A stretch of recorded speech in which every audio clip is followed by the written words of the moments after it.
On n'est pas du tout les mêmes. Hein. Famille, on est là pour créer. Non les gars, numbers, games, scale or die. Il y a toujours eu un conflit profond entre les sociétés, entre les riches et les pauvres. C'est toujours les riches qui ont gagné. Choisis ton camp. On est là pour la croissance et pour scaler et pour aller à des niveaux où on n'est jamais allé. Right. Bonjour à tous, j'espère que vous êtes en forme. Aujourd'hui on a un petit podcast. Je te laisse te présenter. Rémi Detruchy de Varennes. Conseiller en gestion de patrimoine indépendant, fondateur du logiciel valueinvestingscreener.com, spécialisé dans l'allocation de capital en bourse à long terme, dans l'ingénierie financière d'une manière plus globale. Ingénierie financière, j'aime beaucoup ça, parce que en fait on s'est rencontrés dernièrement et vous pouvez voir son profil, voir mon profil qui est diamétralement opposé, mais en fait pas tant que ça. Il y a quand même des jonctions et des superpositions à certains endroits. Tout nous sépare, mais tout nous rejoint. Ouais. Hein? Tout nous sépare, mais tout nous rejoint. C'est exactement ça. Et vous allez voir où est-ce que ça touche à des endroits. Et ce podcast va être intéressant. C'est un gars super smart. Et donc du coup, en gros, il a une offre de coaching, il y a des personnes à investir et en plus de ça, il a un SaaS. Donc un petit peu le même système que moi, avec justement arrêter de uniquement faire de la formation en ligne, qui est en fait, tout le monde fait ça, mais essayer de build quelque chose sur le long terme qui va justement du coup déjà exploser la valorisation de tes différentes sociétés, mais en plus de ça, aller chercher une solution qui finalement dans le coaching, en tout cas pas vraiment pour toi, mais dans mon space, dans le coaching de la formation en ligne, le but c'est de leur donner un résultat qu'ils ne peuvent pas obtenir seuls. Donc du coup leur donner des assets, leur donner des formations, des compétences pour qu'ils puissent arriver à leurs résultats une fois qu'ils auront absorbé du coup tout ce que tu as à leur enseigner, tous les outils, et une fois qu'ils ont mis en place finalement tes conseils. Et ce qui est top avec le logiciel, c'est que c'est l'opposé. En fait, tu absorbes ça, tu absorbes, ok, qu'est-ce qui doit être fait par ton client pour arriver à son résultat, donc finalement les points d'activation et les aha moments dans ton produit, et en fait, toi, tu dépenses énormément d'argent dans une solution pour finalement arriver avec un client qui met les clés, met le login, ok, et boum, il a ses résultats instantanément. Et donc du coup, c'est du SaaS, donc Software as a Service. Donc tu délivres un service avec du coup de la tech, du logiciel, mais le consulting et la formation en ligne, c'est toujours du service, mais qui est délivré à travers finalement du coup des allers-retours entre du coup toi, l'expert, qui envoie à ton client, qui l'absorbe et aussi, ok, qu'est-ce qu'il va mettre en place. Et donc finalement, avoir cette offre de coaching, de formation en ligne, mais après scaler avec une solution qui se fait, peu importe en fait qui utilise ton logiciel, il aura des résultats. Chose qui n'est pas forcément vraie avec une formation de coaching. Donc ça va être une conversation comme vous avez l'habitude ici, assez sympa. Et est-ce que tu peux nous dire déjà ton histoire, un petit peu d'où tu as démarré et d'où tu viens? Parce que je pense que ça donne en fait toute la direction par rapport à ce podcast. Nos origines sont en effet différentes. Je viens d'une famille aristocratique française. J'ai arbitrairement hérité des 4 piliers de capitaux de Bourdieu. Je n'ai pas du tout le storytelling de quelqu'un qui part de rien et je ne le cache pas. Je viens d'un milieu où un de mes oncles était conseiller en gestion de patrimoine pour milliardaires. D'autres ont développé des solutions dans le monde financier. C'est également un monde vers lequel je me suis dirigé après une formation d'ingénieur parce que ce monde me passionnait, parce que je souhaitais également gagner en liberté, la liberté qui est ma valeur numéro 1. Et via ce qu'on a pu mettre en place aujourd'hui, on aide des gens à atteindre également ce genre de résultats et également à surtout optimiser la notion d'allocation de capital via le closing. J'aime à dire que via le closing, via tout ce que vous pouvez faire et ce que tu as pu développer pour tes différents clients, tu les aides à faire croître leur chiffre d'affaires. À titre personnel, j'aide mes clients à faire croître le rendement de leur capital, que ce soit à titre personnel ou en entreprise de plus en plus aujourd'hui, parce que j'aide également beaucoup d'entreprises qui font plusieurs dizaines de millions pour certaines, à se structurer d'un point de vue financier pour faire croître leur valeur intrinsèque, leur valeur à la revente, et également aller chercher des paliers de rentabilité supérieurs que la croissance du chiffre d'affaires n'arrivera pas à atteindre, parce que toute entreprise connaît des cycles, un démarrage, une croissance, une stabilisation, un déclin. Et l'allocation de capital telle que nous la pratiquons permet de rendre une entreprise immortelle finalement, grâce à une forme de diversification de ses actifs. Et c'est là où tu viens en fait, est-ce que c'était vraiment le mot que tu utilisais, la mécanique de capital ou l'ingénierie? L'ingénierie des capitaux, c'est ça? L'ingénierie financière, c'est, okay. on couvre différents points. Et Et en discutant avec lui, en fait, j'ai trouvé qu'en fait, il y avait les mêmes mécaniques qu'on utilise, que tu peux utiliser toi en closing. En disant, OK, j'ai mon up rate qui est down, qu'est-ce que je peux faire pour augmenter le taux de conversion, etc. Pareil en marketing. Donc, du coup, il y a toute une mécanique qui se fait. Et moi, j'aime beaucoup, quand tu as beaucoup la tête dans le guidon, le fait de parler à des personnes comme ça.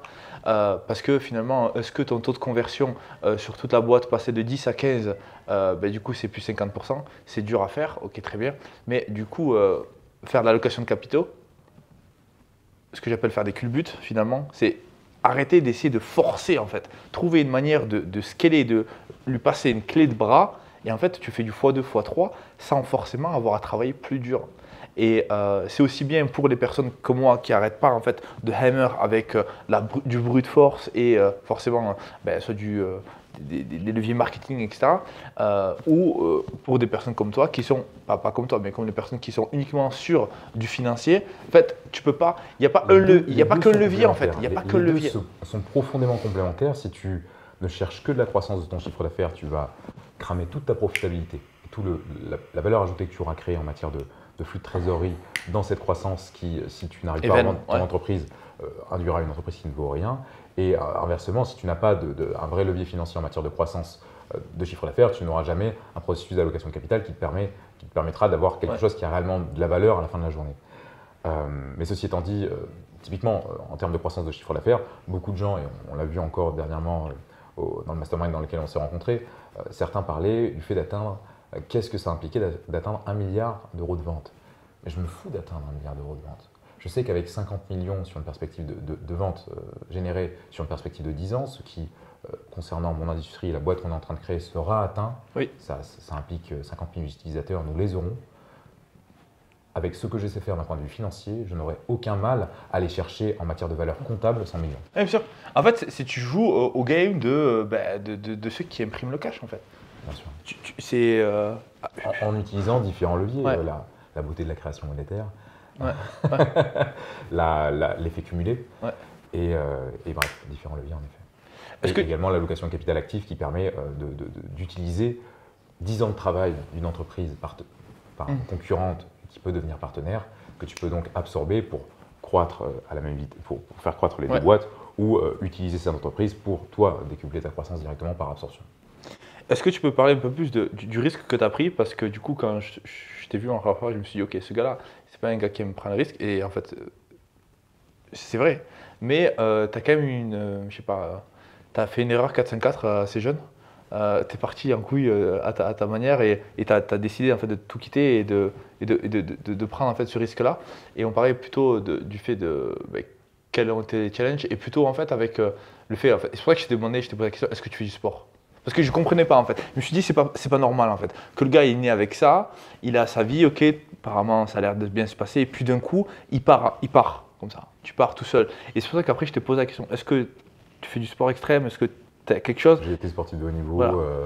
Je pratique des sports de combat, j'adore aller boxer dans les quartiers populaires. Je boxe, j'habite en Estonie à l'heure actuelle, j'adore partir boxer avec des Russes dans des caves en Estonie, parce que c'est quelque chose qui m'amène quelque chose que je ne trouve nulle part ailleurs, hein, une confrontation à moi-même que je ne trouve nulle part ailleurs. Et l'instinct de survie qui revient. L'instinct de survie qui revient, la pression, le fait d'être. Et c'est aussi quelque chose que j'adore dans l'entrepreneuriat, c'est le fait d'être 100% responsable de ce que l'on crée, de ce que l'on fait. Bien évidemment qu'il y a des facteurs de chance ou de malchance qui sont inévitables, mais ceci étant dit, tout ça, ça se cultive et ça se provoque.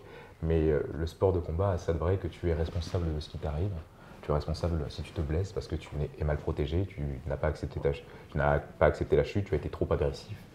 Le sport de combat, c'est magnifique vis-à-vis de ça. Et puis ça m'a apporté aussi beaucoup de valeur, beaucoup de résilience.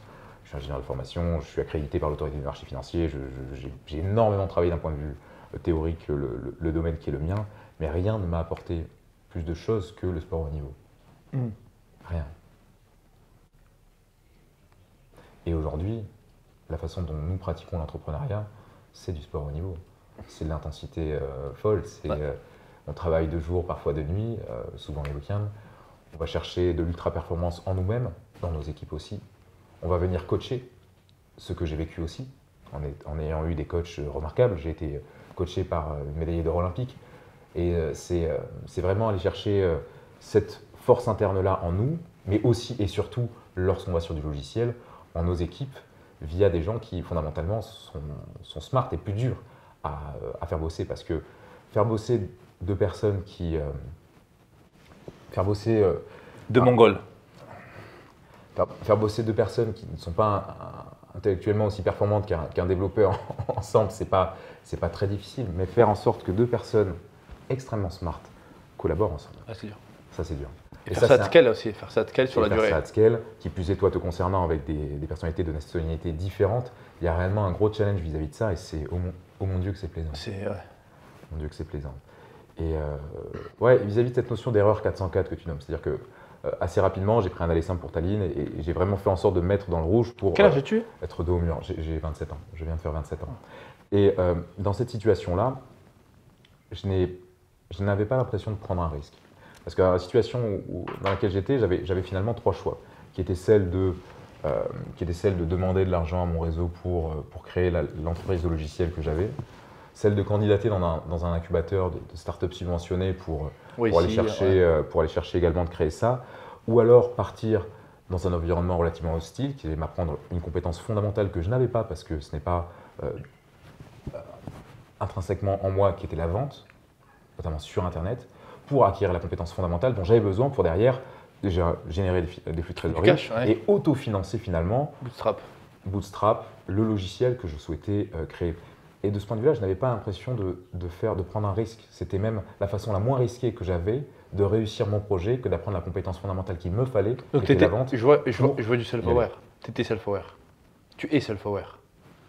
Ouais. Tu vois tes limitations à un point donné et tu n'as pas de problème à dire ok, là Mais nous sommes profondément self-aware pour avoir entrepris et pour avoir créé ce qu'on a créé. Tu ne peux pas naviguer à vue quand on s'engage dans un projet qui induit les dépenses que l'on connaît. Ouais. Parce que ça ne coûte pas 5 000 € par mois d'avoir un site. Alors tout dépend comment tu te structures, mais en effet, dans tous les cas, ça coûte de l'argent. Ça coûte de l'argent et tu prends du risque. Tu prends des risques en matière d'infrastructure. C'est pour ça qu'en fait tu revends à 50 M. Hein. Bien sûr. C'est pas, ça se crée pas de. Tu vois, voilà, non, c'est dur. Tu es dans une industrie la plus compétitive au monde. L'argent est une commodité.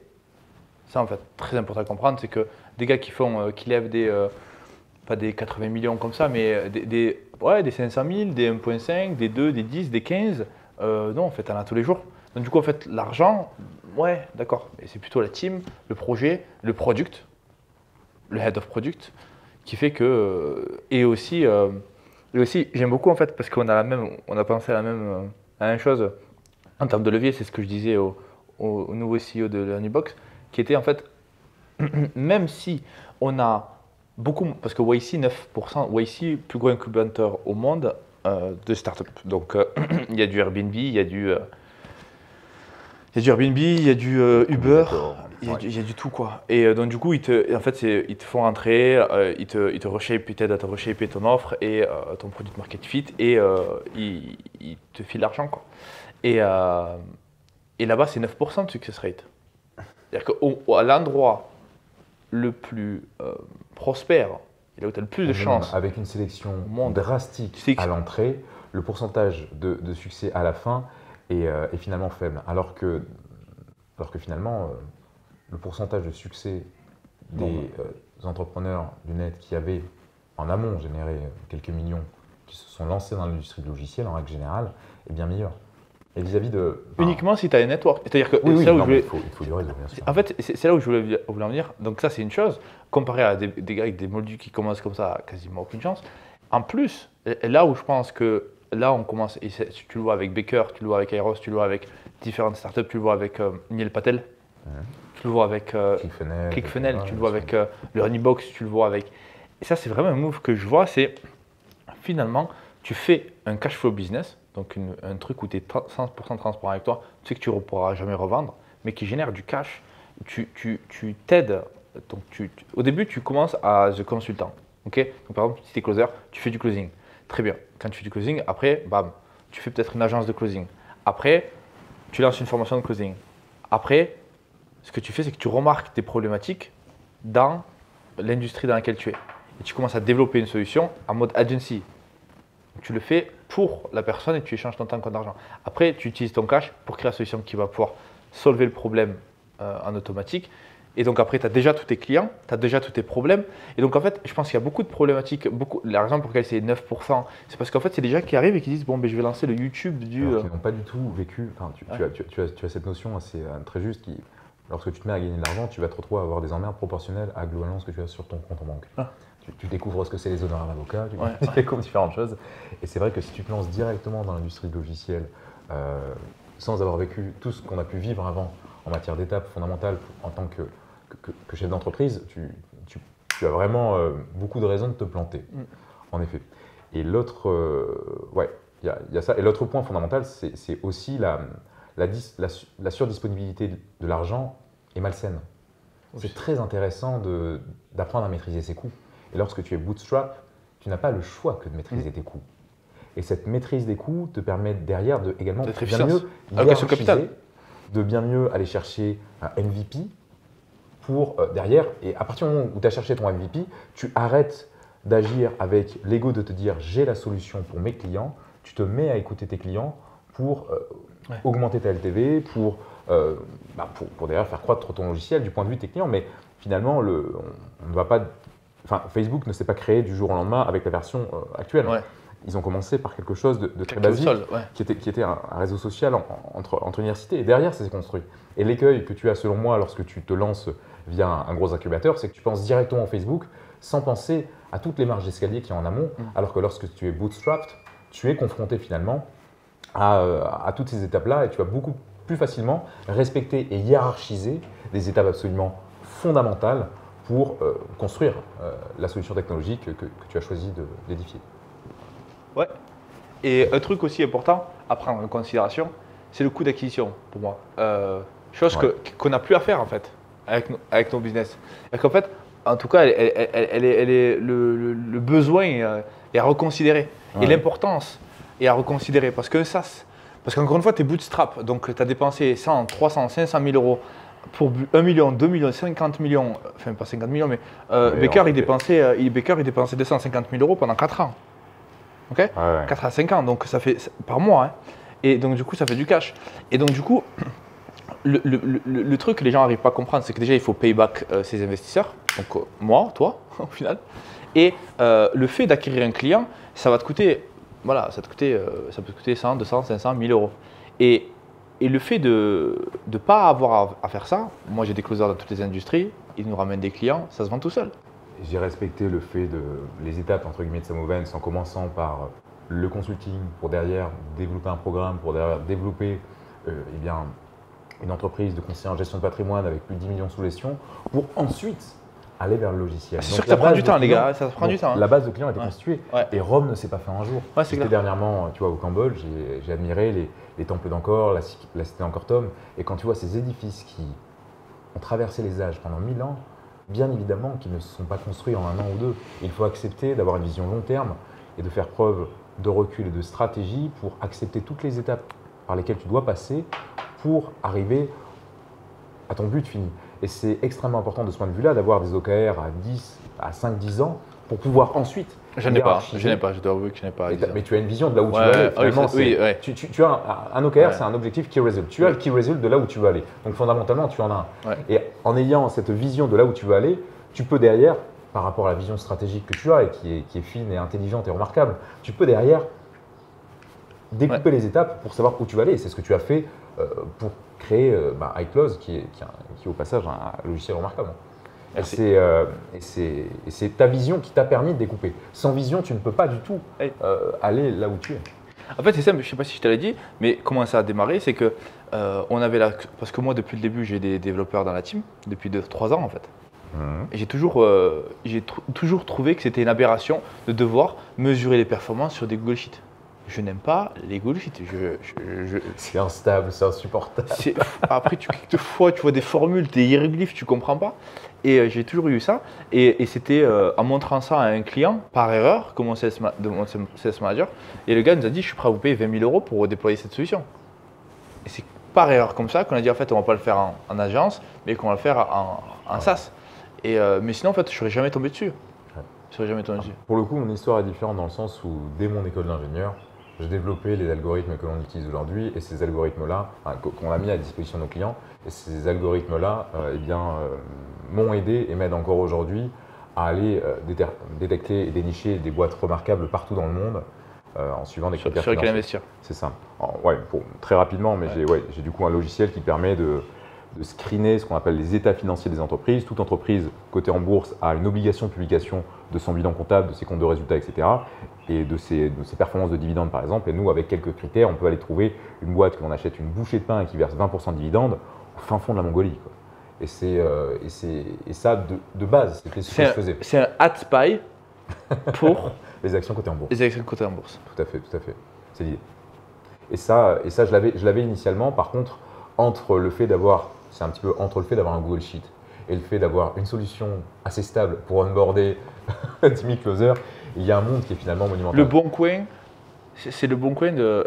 Je sais pas si tu peux, en termes de PPC ou en termes de marketing, comment tu peux prendre un concept que les gens connaissent déjà, comme le Bon Coin, parce que c'est un petit peu ça, le Bon Coin, tu vas chercher ton billet immobilier. Oui, tout à fait, en mettant des. Parce que mettre des annonces sur le Bon Coin, parce que les gens voudraient investir, tu vois, Ouais. et mettre des. Pour le coup, c'est toi le commercial dans l'équipe. Ouais. Et à titre personnel, tu connais mieux que moi les notions de pyramide, d'état de conscience des consommateurs. Nous, aujourd'hui, les gens qui tombent sur nous, qui achètent nos solutions, mais que ce soit solutions logicielles ou solutions de conseil en gestion de patrimoine, c'est des gens qui savent qu'ils souhaitent allouer leur capital en bourse, qui comprennent. C'est quoi à peu près le les portefeuille, enjeux associés. à combien ils arrivent, combien ils veulent investir, en grosso modo? Sur mes solutions de conseil en gestion de patrimoine Ouais. ou sur le logiciel? Sur le logiciel, Non, sur le logiciel, on a beaucoup de cadres sub, d'ingénieurs, de médecins. c'est 40-50. Et ils ont, même certains arrivent avec 10, 20 000 euros à placer, puis 500 euros par mois. En règle générale, nos D'ici profils ont au moins 4 à 500 euros par mois à mettre en bourse. Et de ce point de vue-là, le fait d'investir 2-3 mois en toi, sachant qu'on a ajouté de la formation dans le logiciel coûte une bouchée de pain, tu te retrouves à avoir une formation plus qualitative que n'importe quelle formation construite par un Jackie Lamborghini du net. Tu l'as vu le Mongolien Tu l'as vu, tu vois ce qui je parle ou pas? Alors si toi aussi tu veux réussir en... Tu l'as vu ou pas? Ils me font rire aussi surtout parce que c'est des... Je viens d'un milieu où il y a des financiers, je côtoie les meilleurs financiers du monde dans mon domaine. J'ai été mentoré par Passy Avia, fonds manager numéro 1 au monde dans le stock picking de Small Cap Value. J'ai comme mentor également le fils de Charles Gave qui a plus de 3 milliards sous gestion. Donc je fais partie des rares finalement sur YouTube qui connaissent ce milieu financier d'intérieur. Mais en effet, la majorité de ceux qui vont proposer de la formation sur YouTube se sont levés un matin, se sont mis à investir dans un liquide et ont construit une formation en ligne à 2000 balles sans aucune valeur ajoutée par rapport à ce que tu peux trouver dans un bouquin si tant est qu'ils les aient lus. Si tant est qu'ils aient les capacités de lecture pour le lire. Mais c'est un autre débat. mais oui. Souhaites-tu rebondir sur cette notion de bundle avec une masterclass ou... Ouais. C'est-à-dire qu'en fait, c'est la même chose qu'on fait. C'est-à-dire qu'en fait, là, tu as un gars, le gars, il va mettre, il a une formation de closer, il te vend une formation de closing. Bon, très bien, super, merci. Mais en fait, moi, je n'ai pas les outils pour. Mais en fait, c'est pas ça, c'est que, en fait, je n'ai même la mise en relation de closer, ce n'est même plus mon business. C'est-à-dire que c'est quelque chose que je donne gratuitement aux entreprises qui viennent se plugger avec Close. Et donc du coup, tu commences à avoir un levier encore une fois, de leverage qui rend ton offre totalement irrésistible, dingue, et les gens le sentent. Pourquoi? Parce qu'ils se disent, ok, en fait, parce que juste pour être clair par rapport à ta solution, je ne peux pas filtrer les entreprises, appuyer sur un bouton et mettre 20 euros, ou 100 euros, ou 2000 euros, ou 100 000 euros. Je vois, je peux screener, puis après je vais sur un exchange. Donc ça, tu ne l'as pas encore mis en place. Je ne sais pas si tu souhaites le mettre en place dans le futur. C'est notre business en fait. C'est comme moi, comme dit, est-ce que tu comptes mettre un CRM, tu vois? C'est des métiers différents. Tu vois, à titre personnel, moi j'utilise juste le meilleur broker du monde qui s'appelle Interactive Broker pour placer mon argent en bourse. C'est hors de question de concurrencer Interactive Broker. Ils ont, ils ont des centaines de milliards. Ils ont des dizaines ou centaines de milliards dans leur compte. C'est leur travail que d'aller chercher les cotations partout dans le monde. Mon travail, c'est de t'amener à trouver par toi-même les meilleures cotations du monde dans lesquelles investir. Et c'est deux travails très différents. Mais par contre, tout comme ta solution, le fait d'apporter à ses clients les armes pour utiliser pleinement sa solution technologique est juste essentiel. Mais finalement, en apportant ces armes-là, tu apportes juste en bonus ce que tout le monde commercialise. Et ça, c'est exceptionnel. Et même en matière d'ancrage. enfin, nous, on file dans un logiciel qui coûte moins de 1 000 euros, une formation qui vaut largement plus de 2 000 euros sur le marché. Ouais. Mais je trouve que la plus grande des valeurs, ce n'est pas d'avoir ses connaissances. Si tu as le temps de lire 20 bouquins, tu les as, ces connaissances. Ouais. La réelle valeur, c'est derrière d'avoir le processus opérationnel pour, Ouais. un claquement de doigts, trouver toutes les boîtes qui correspondent aux critères Absolument. comptables que tu as appris dans la formation. Si tu as une liste de critères comptables mais que tu ne dois pas Je sais lutter pas comment le faire. 200 rapports annuels à la main Ouais. pour trouver une boîte qui correspond aux critères, c'est juste Ouais. impensable. Nous, avec le cadre de sélection comptable que l'on a aujourd'hui pour investir dans une entreprise, tu as 0,013% des boîtes cotées au monde qui correspondent à ces critères comptables. Tu as intérêt à te lever tôt le matin Ouais. avant d'en trouver une, quoi. C'est clair. Non, mais c'est dingue. Et ça, tu peux le faire qu'une fois que tu as commencé à Bien mettre sûr. les layers, parce que la formation pour toi, ok, c'est next level. Quand tu vois, il y a un gars là qui vend des closers pour 3 000 euros, nous, le logiciel, il est à peu près dans ces ordres-là, mais nous, c'est des closers en illimité. Pourquoi? Parce que nous, on va pas, je ne vais pas faire mon beurre sur la mise en relation de closer. On va chercher la valo sur le SaaS. Bien sûr, c'est Et donc là, ça nique le game en fait. complètement. Bah, complètement. Tu peux pas compete. C'est unfair pour eux. Bah, c'est la différence entre un chasseur de tête et LinkedIn, quoi. Ouais. C'est- Ouais. C'est ça. Voilà. Ok. Du coup, tu voudrais parler de quoi? D'un peu de PM? On peut parler de product management et ensuite on peut parler également de nos réflexions sur que faire de nos flux de trésorerie et de notre allocation de capital. Je pense que c'est 2 points sur lesquels on a des choses à apporter. Déjà, la notion de product management, je pense qu'on a tous les deux des points de vue complémentaires là-dessus et c'est intéressant. La plupart des entrepreneurs, pour ceux qui souhaitent créer du logiciel, souhaitent se lancer, vont se dire il me faut un développeur.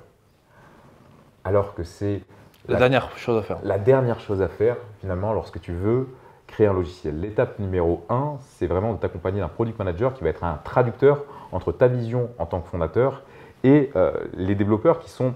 Je suis en couple avec une développeuse, ma compagne est développeuse. Disclaimer.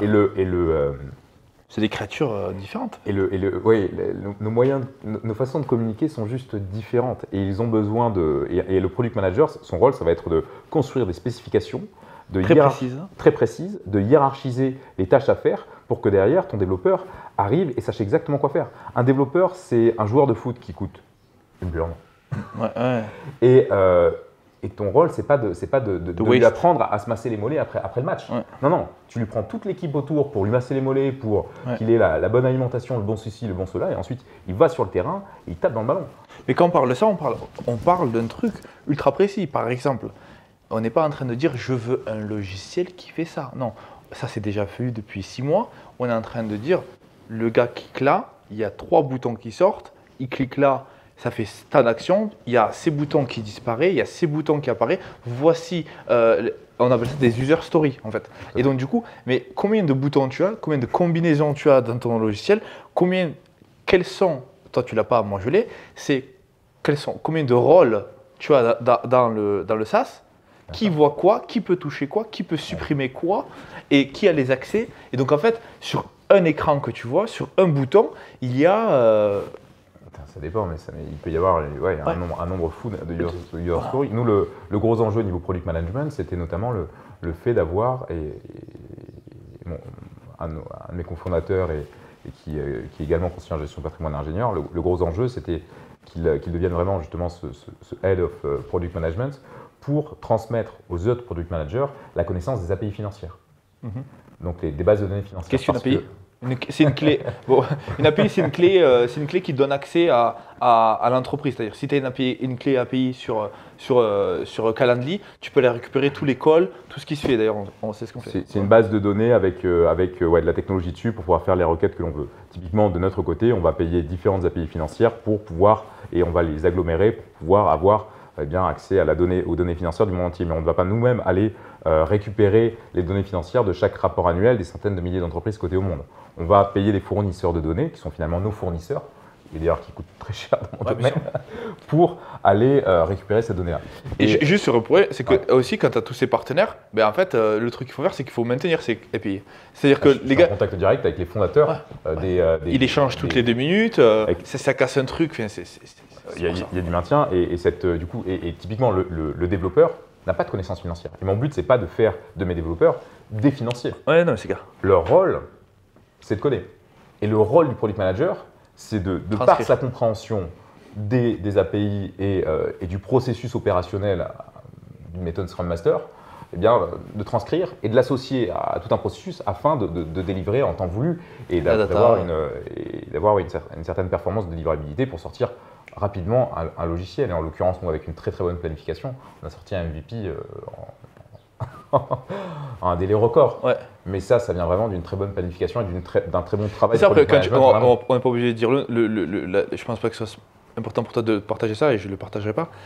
Mais la vérité, c'est que ça fait 5 ans que tu es dessus, dans ta tête. Oui. Voilà.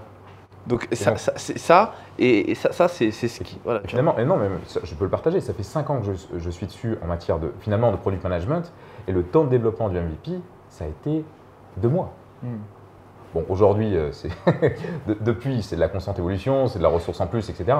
Mais finalement, du développement, ça s'arrête jamais. Le développement, de par l'excellente planification qu'il y a eu en amont et les codes que j'ai pu faire avant, parce que je sais coder, ont été qu'une étape finale de tout le processus de réflexion et de design de la solution.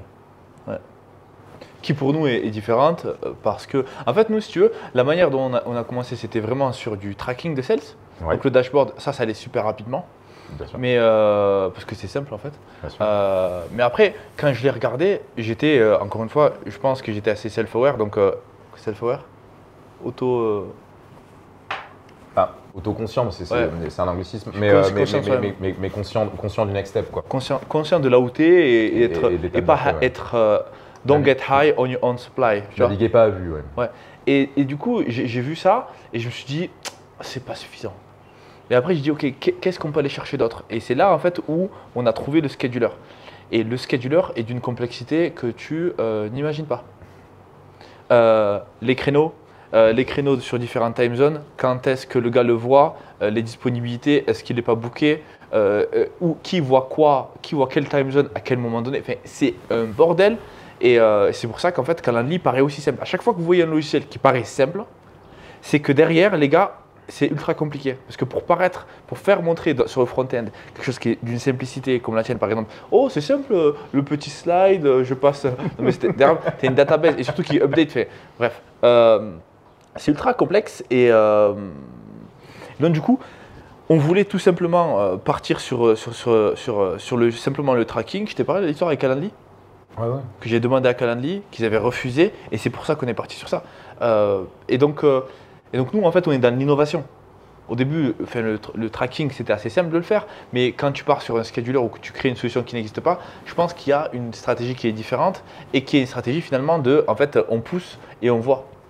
On pousse, on voit, et j'ai la chance aussi d'avoir Closing Mastery et Setting Mastery qui génèrent des milliers d'appels. Et donc du coup, je peux le tester avec ma propre solution. Et je ne sais pas comment une entreprise normale devrait le faire, parce qu'en fait, si à chaque fois, elle doit aller chercher un nouveau client, mais en fait, le produit, il n'est pas suffisamment, il n'est pas bon à ce moment-là où il y a un bug et ça casse et le gars s'en va. Et donc du coup, réparer le produit, changer le produit, et du coup, aller en acquisition, réactiver. Je me demande comment ça se fait. Alors que nous, on n'a pas à le faire. Et là, ce qu'on dit, ok, Alec Henry, tu peux onboarder sur le SaaS, ben, je sais que mon produit fonctionne. Et cette loupe, en fait, je pense que c'est là où il y a beaucoup d'entreprises qui meurent parce qu'en fait, faire les allers-retours et le produit de market fit, mais avoir finalement un produit qui délivre la solution. Je reviens juste sur un point. Comment s'appelle le gars là, un concurrent qui prend notre SaaS, il me dit au début, avant qu'il achète, il me dit mais en fait, si ce que tu dis est vrai, tu vois, si ce que tu dis est vrai, si ça double vraiment les appels, c'est fini. C'est parce que les gens ont du mal à croire. Ils disent, mais après, quand ils comprennent, ça commence à échanger, ok, ça fait sens, et après tu leur dis, en fait, ça ne fonctionne pas, je te rembourse. Donc là, ça descend les barrières. Mais en fait, c'est une nouvelle catégorie, donc tu es sur de l'innovation, donc du coup, tu dois vendre quelque chose qui est nouveau. Et chose que je ne ferai jamais, qui est, et c'est pour ça on ne veut pas faire de CRM, c'est qu'il n'y a pas de migration à faire. Parce que ça, je pense que c'est encore un autre bordel. Parce qu'en fait, si tu prends un CRM pour faire du CRM, c'est-à-dire qu'en fait, tu as de la friction. Tu as lu le livre, comment il s'appelle, Category King? Non. Ah, franchement, un énorme livre. Non, et en fait, il référence. C'est-à-dire qu'en fait, il te partage comment créer une nouvelle catégorie. Et en fait, comment voir en fait l'échiquier. Donc, tu as des CRM, tu as des Google Sheets. Ok, c'est comme ça que les gens y font. Et si j'avais dit, ok, on crée un CRM, les gens vont me dire, oh, mais je dois changer de mon CRM, je dois partir de mon CRM vers ton CRM. Ok, non, je n'ai pas envie de faire ça. Parce que tout le monde sait que l'immigration, c'est casse-couille. Et personne ne veut faire des migrations. Et aucune migration n'est parfaite, tu vas toujours perdre la data. Et donc du coup, nous on a créé une nouvelle catégorie qui est Sales Analytics et Scheduling, qui en fait c'est comme quand tu disais Airbnb, ils devaient expliquer pour la première fois ce qu'ils devaient faire. Ils ont dû poser la question 2 fois ou 3 fois à la personne, explique-moi. Donc du coup, les gens, ils ont déjà des maisons, et du coup, c'est une chose qui n'existait pas, et tu crées un nouveau segment. Et toi, tu fais ça. Tu fais ça dans cette industrie. Et donc du coup, tu ne prends pas de l'argent à qui que ce soit en fait. Non. Tu crées une nouvelle verticale qui permet en fait… qui est complémentaire à n'importe quelle offre, etc. Et là tu soulignais fort justement la difficulté de mettre en place cette boucle de rétroaction, d'amélioration continue en interne dans ta boîte pour… Inhumain. Mais surtout, te concernant, la problématique est moins grande parce qu'on n'a pas justement à se plugger. Toi, tu as vraiment une difficulté, un réel challenge à aller te plugger à du HubSpot, à t'améliorer, à plein d'autres solutions, à rester, à t'adapter aux mises à jour de chacune des API. Et vis-à-vis de ça, vraiment, je te tire mon chapeau parce que quand je vois déjà… Après, on dropship Zapier. Donc, du coup, en fait… ils font. Non, mais bien sûr. Et puis, c'est leur taf que de fournir les API à des personnes comme nous pour construire de la technologie dessus. Mais ça reste, mais plus tu multiplies les fournisseurs de solutions, plus tu complexifies bien sûr. ta technologie. Et c'est complexe, c'est essentiel. Et je trouve ça également essentiel de savoir, à un moment donné, prendre du recul en tant que fondateur pour laisser finalement les clients, à partir du moment où tu as vraiment transmis l'importance de la hiérarchisation à ton équipe produit, apporter des nouveautés à partir du moment où tu fais attention à ne pas écouter les clients les plus avancés et les clients les plus nouveaux, les plus jeunes. Les plus jeunes. Tu dois vraiment faire une forme de gaussienne au niveau de tes retours clients pour prioriser le centre et laisser derrière, une fois que le processus est mis en place, le produit s'améliorer grâce au retour client. Là, par exemple, le client là, qu'on vient de signer, il me dit quoi? Il me dit ouais, mais j'aimerais bien envoyer des tags et tout ça. Je fais non. Je fais non, on fera pas ça. Et puis après, je fais regarde, tu peux faire comme ça, comme ça, comme ça. Et tu arrives à ton objectif. Il me fait ah ok, ah ouais, ça marche. Je fais en fait, non, je déconne, on le fait les tags. C'était juste pour lui montrer qu'en fait, la manière dont tes clients veulent arriver à leur objectif, tu es obligé de poser à chaque fois une question, 5 fois pourquoi. Pourquoi est-ce que tu veux faire ça? Pourquoi tu veux faire ça? En fait, ce que tu veux, c'est simplement envoyer le prospect dans un closed lorsqu'il a vu 95% de ton webinaire. C'est ce que tu veux. Tu veux pas. Enfin, du coup, en fait, il complexifie énormément alors qu'en fait, tu peux le faire de cette manière-là. Et je pense que ça peut être un danger de beaucoup d'entrepreneurs versus le fait que, ok, on a quelqu'un qui nous dit, en fait, on l'a vu même chez nous, ok, donc là, nous, on veut que le setter, lorsqu'il réserve son appel, tu vois ce que c'est un setter? Bien sûr. Le gars réserve un appel avec le setter, ok, très bien. On veut, et après, le setter réserve l'appel avec le closer lorsque l'appel est qualifié. On veut voir en cohorte quel est le show-up rate du setter, quel est le taux de conversion vers l'appel stratégique, quel est le taux de conversion du closer par rapport à chaque setter. Ça fait sens. Parce que tu peux avoir des setters qui réservent 15 appels par jour et qui a zéro taux de conversion parce qu'en fait, il set mal et il envoie de la mauvaise qualité. Donc du coup, ça burn out tes closers. Mais ça, du coup, tu vas virer le closer alors que si tu n'as pas la data, tu ne le verras pas. Et donc du coup, ça par contre, c'est pertinent. Et ça, c'est quelque chose qu'on pousse là, qui est live sur certains comptes. Et donc du coup, faire la pondération sur quelle feature est importante à ce moment-là par rapport aux ressources humaines que j'ai à ce moment-là et qu'est-ce qui devrait être, qu'est-ce qui est OK et qui n'est pas urgent. Tout à fait. Ça, c'est… Et vis-à-vis de ça, la collecte de données est absolument clé parce qu'il n'y a rien de pire que de naviguer à vue et d'aller uniquement au feeling. C'est vraiment la donnée qui doit t'orienter vers la solution la plus propice. Mais pour ça, il faut que ta donnée soit de qualité. Et là, il y a tout un enjeu de savoir… Qu'est-ce que tu mesures? Comment? Avec ton Hotjar, avec ton PM qui regarde bien tout ce qui se passe. Tu as testé Full Story? Non, je ne l'ai pas testé. Ok. Après, c'est cher, mais… Ouais, non, nous, globalement, c'est du Hotjar. C'est du Hotjar et il y a une product manager qui est vraiment dédiée à l'étude des parcours utilisateurs pour comprendre ça. Et on est très en contact, et même moi encore, sur des notions de live, etc., au retour utilisateur pour aller chercher des améliorations. Ouais, bien sûr. Et comment tu fais pour les features? Est-ce que tu les laisses poster les features et après tu as une règle de upvote et en fait tu prends ceux qui votent En fait, il y a upvote par rapport au nombre de fois où on nous demande la chose. Quoi. Donc les gars ont la possibilité de demander une nouvelle fonctionnalité et les gens votent. Cas, ça arrive dans le backlog et ensuite ça se fera hiérarchiser de par la demande et la priorisation. Mais est-ce que tu as une plateforme sur ça où les gens peuvent voter? Dans notre, ah non, alors c'est le Product Manager, enfin on a des formes, etc. qui permettent de collecter les retours clients et on les collecte de différentes manières. Du formulaire, de l'appel avec les clients, du live. Mais ensuite, c'est le rôle du Product Manager que d'aller récupérer ces retours, de les traduire d'une manière claire. On a vu que c'était un game changer ça. Le fait, mais surtout aussi de les laisser voter. Ah ouais, okay. C'est un petit peu de communisme dans le. Puis ça les rend, ça les empower. Ça crée de l'empowerment parce qu'ils sont co-créateurs finalement. Absolument, c'est important. Et c'est normal et absolument essentiel que les utilisateurs d'une solution technologique soient également acteurs de son évolution. Oui, bien sûr. C'est juste fondamental.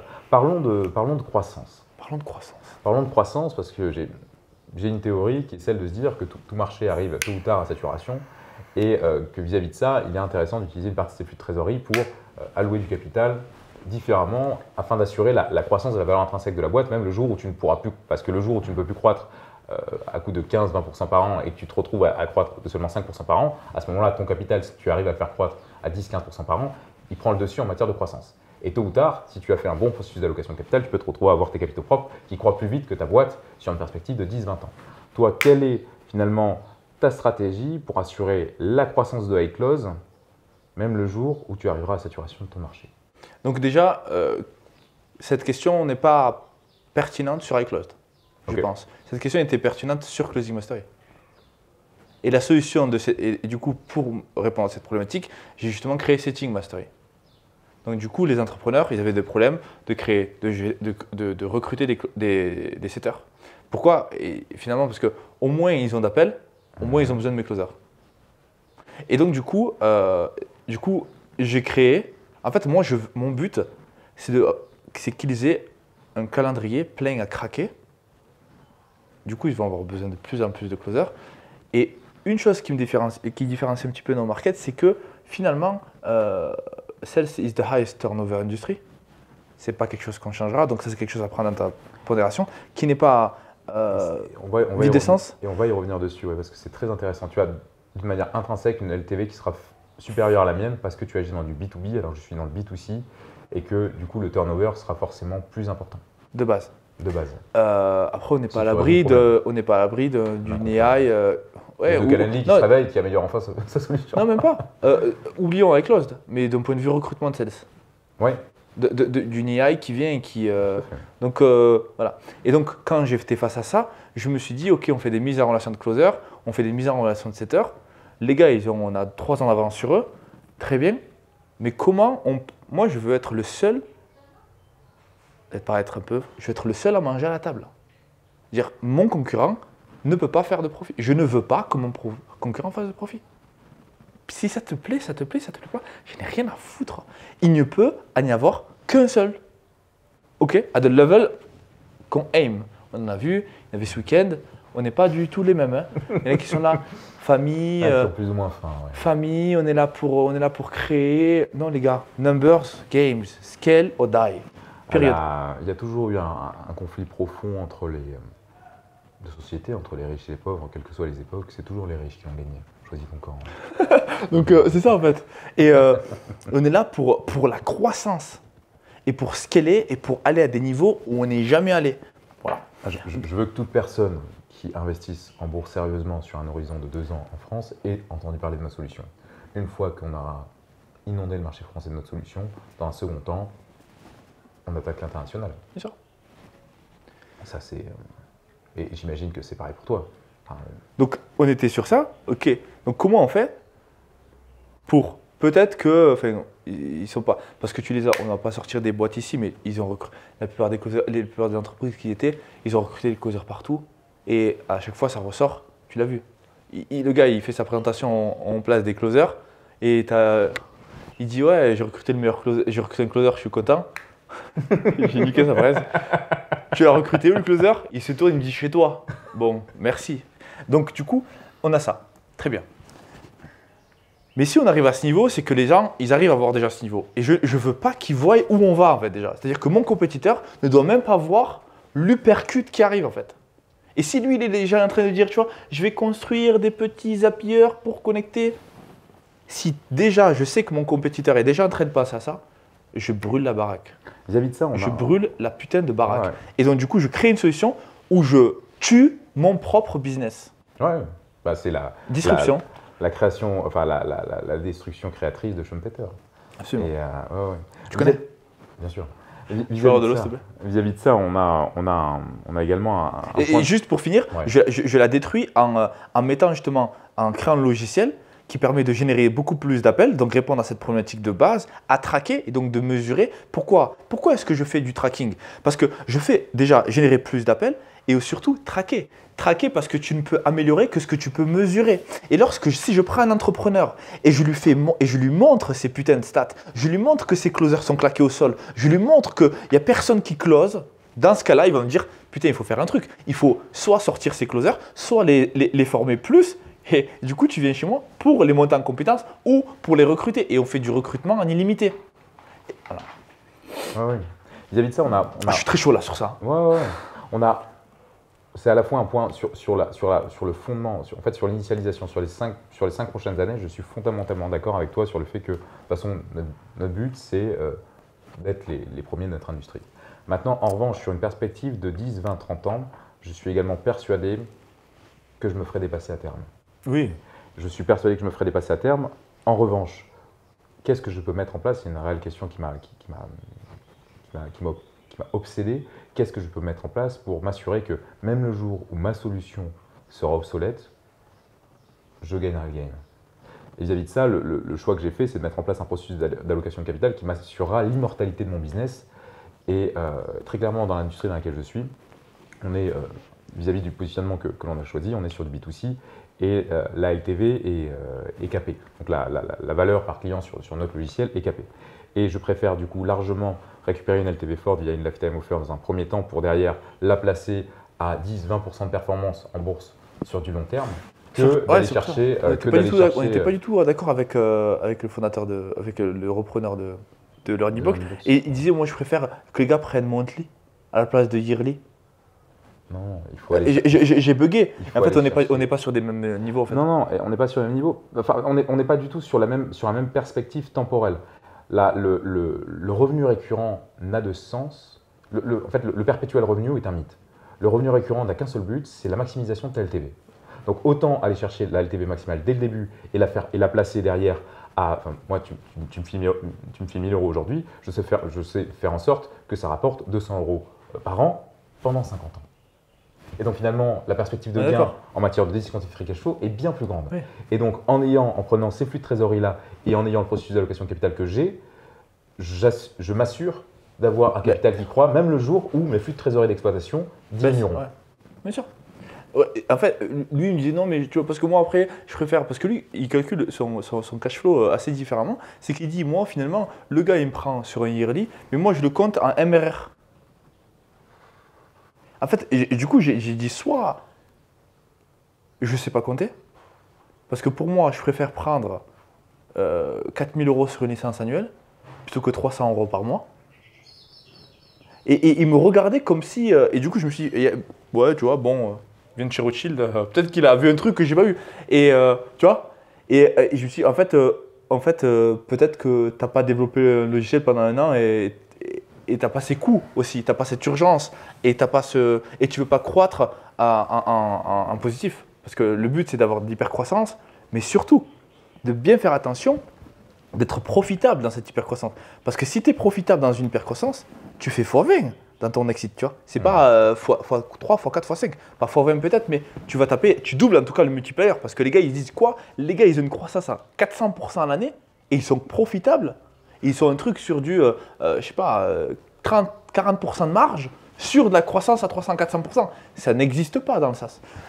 Donc, et tu peux pas faire ça quand tu fais du monthly membership. En tout cas, dis-moi quelle est ta source de trafic et surtout combien tu cherches à tes clients.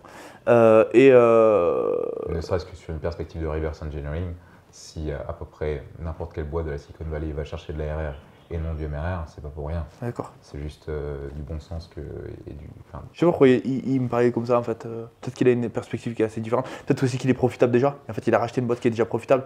Et donc, peut-être que là aussi leur churn est assez je bas. pense qu'il y a un vrai fantasme vis-à-vis du MRR de se dire j'ai un revenu perpétuel. Alors que, C'est encore pas une vrai. fois, toute carte bleue arrive À expiration. à expiration tôt ou tard. Ouais. Le marché est compétitif et ton revenu perpétuel n'existe pas. Tu dois constamment te battre. Ok. Non, mais je suis content qu'on soit pareil sur ça parce que Ah oui. je me disais en fait peut-être que j'ai mal compté et que non. Ok. Non, non. Par contre, ce qui est sûr, c'est qu'il faut également processus d'allocation capital, qu'il soit actif en rachetant tes concurrents ou passif en déployant du capital en bourse ou en immobilier, mais il faut également un processus d'allocation capital pour t'assurer que tu conserves également en fait, une croissance du rendement de ton capital similaire à la croissance de ton chiffre d'affaires, parce que ça peut te permettre de maintenir une hypercroissance même si ton chiffre d'affaires du coup, baisse, parce que tu as également la croissance de ton capital ou la croissance d'une boîte que tu avais rachetée qui devient une nouvelle verticale qui te permet du coup de croître. Et c'est pour ça que n'importe quelle société type Meta ou autre, ne fait pas que de la croissance verticale. Il rachète aussi. Il rachète aussi. Pourquoi? Parce que c'est un levier de croissance monumental que de ne pas toujours tout réinvestir en bourse. Et d'ailleurs, je refuse d'aller vers des sociétés qui ont trop de dépenses en recherche et développement. La recherche et développement, c'est une métaphore que j'aime beaucoup, qui vient de Warren Buffett, c'est un petit peu comme l'exploration spatiale. Tu as poli les essais, mais tu ne montes pas dans la fusée. Tiens, moi, je préfère largement aller vers une boîte qui, comme Coca, fait le même jus depuis 50 ans que vers une boîte comme Intel. Les gars, hein. Non, mais t'imagines, Intel, ils dépensent plus de 30%. Ils sont dans l'industrie des semi-conducteurs qui est extrêmement cash-intensive. Donc, ils vont dépenser plus de 30% de leurs résultats bruts en R&D, tout ça sur une perspective de 10 ans, se faire dépasser par un Chinois.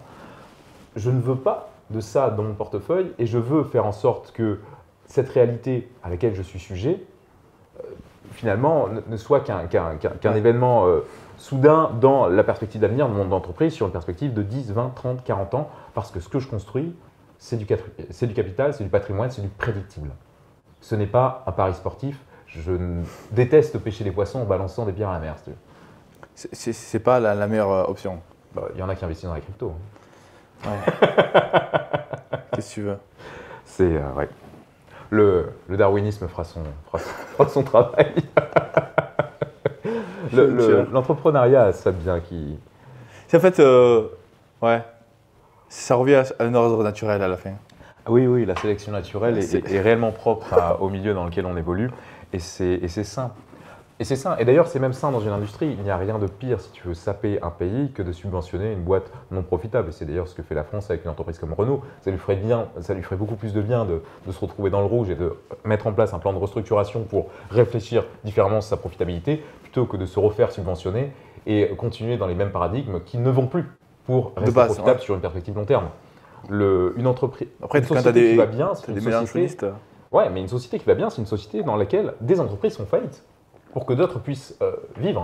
Si tu fais en sorte que tout le monde vive à la même taille, liberté et égalité, fraternité. Ce n'est pas du tout, c'est complètement antiéthique. Friedrich von Hayek le souligne bien. Si tu veux faire en sorte que tout le monde soit égal, dans une société, tu es dans une société fondamentalement communiste. Si tu veux faire en sorte qu'il y ait des gens libres, il faut accepter le fait qu'il y ait des chevaux de tête, qu'il y ait des gens qui prennent le large pour tirer derrière la locomotive. Si tu écrases tout le monde pour que tout le monde soit à la même taille, personne n'arrive à croître. Tu te retrouves à évoluer avec le tout venant, et là, ça te tire vers le bas. Ah, sûr. Ouais. C'est une belle conclusion. N'est-ce pas? On pourra se faire un petit talk dans 2 ans pour rediscuter voir un petit peu où est-ce qu'on en est, comment est-ce qu'on s'est structuré aussi d'un point de vue fiscal, parce qu'aujourd'hui, c'est un enjeu de savoir comment consolider ton groupe pour arriver à déployer sur différents marchés et voir ce qu'on aura réussi à faire de nos historiques bancaires respectifs et de nos performances respectives pour croître. C'est clair. Non, mais c'est. Là, après, je reviens sur ton point de 30 ans, 40 ans. Je pense pas garder cette boîte pendant 50 ans. Moi, dans 3 ans, c'est fini. 3 ans, on vend. Moins ça. Le but, c'est de vendre. Non. Je ne vais pas chercher l'exit. Ok. Moi, j'ai d'autres projets. Je vais chercher la profitabilité Et parce que l'exit reste un pari, surtout dans une situation économique dans laquelle le capital devient plus cher et les boîtes seront par définition du coup revendues à des multiples plus bas. Il y a des exceptions à ça, sur tout cycle économique, et je te souhaite de l'être, mais à titre personnel, je préfère largement jouer sur la profitabilité et utiliser le cash profitable que je génère pour me constituer le capital que d'autres constitueront après la revente. D'autant plus qu'en prenant cette dynamique-là, je ne me retrouverai pas sur les bras avec 50 millions à ne pas savoir quoi en faire. Bon, c'est mon travail que de savoir quoi en faire. Parce que c'est un challenge d'avoir 50 M sur son compte. Et le jour où tu as 50 M, si tu ne t'es pas préparé à savoir le placer, tu fais appel à un mec comme moi, ça te coûte cher. Ouais. Après, ça rapporte. Donc, Mais ça rapporte et c'est intéressant, mais je trouve ça également très intéressant de rapidement s'initier aux mécaniques d'allocation de capital pour t'assurer finalement d'être également performant sur le step d'après. Ouais. Ok. Merci. Écoute. C'était un plaisir. Merci à toi. Top. Excellente rencontre. Excellent échange. Ouais, tu fais partie des meilleures rencontres que j'ai eues dans ce mastermind. C'était cool de pouvoir échanger, ça a directement matché. Donc du coup, si jamais il y a des gens qui ont de l'oseille à investir.